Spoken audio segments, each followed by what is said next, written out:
Hi there! Excited to show you this experiment I did that was a total failure, but I wanted to share it anyway. So first I'm pouring in some water into these ice trays. I fill them up about 50%, so that's what I'm doing here.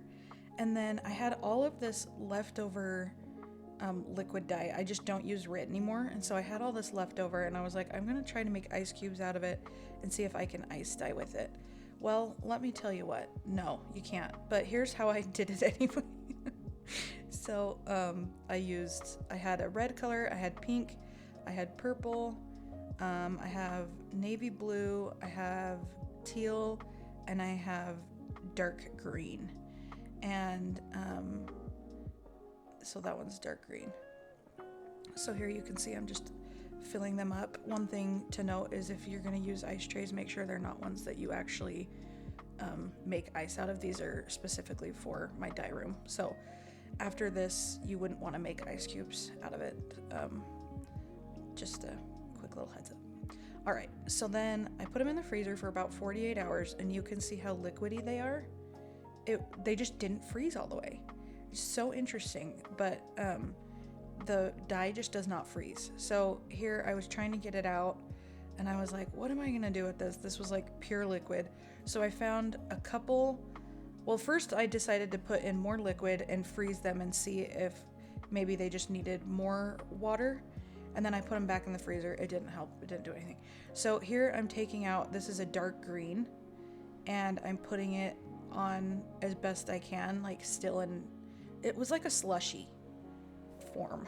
Anyway, so that's what I'm doing here, and I just thought maybe it would melt and still soak into the fabric. That top one I'm doing right now is a shibori fold. It's a triangle fold, and then the ones on the bottom were just a pair of socks I just scrunched up. So here's me doing that.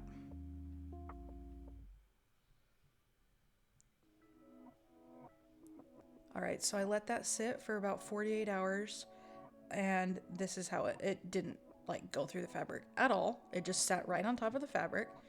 So failure. And then here's the other one. This one kind of went through a little bit more. No, it didn't. So I just rinsed these out. It was fairly easy to rinse out. With all RIT dye, it bleeds onto everything else. So if you are dyeing with RIT dye and you're like, why do I never have any white space?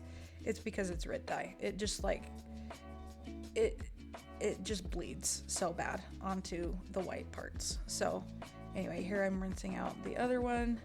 I thought maybe you can see here it's like rinsing out. This is the purple. I used purple on this one and then green on the other one.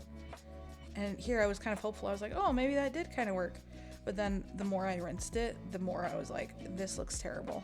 This is so bad. And you guys, it's even worse than you would think. So I did this, and then I washed it in a washing machine on hot to get out any excess dye. And this is the towel result. Just not good. And here are the socks. This was the dark green color I used. There you go. Not good, folks. Don't do this.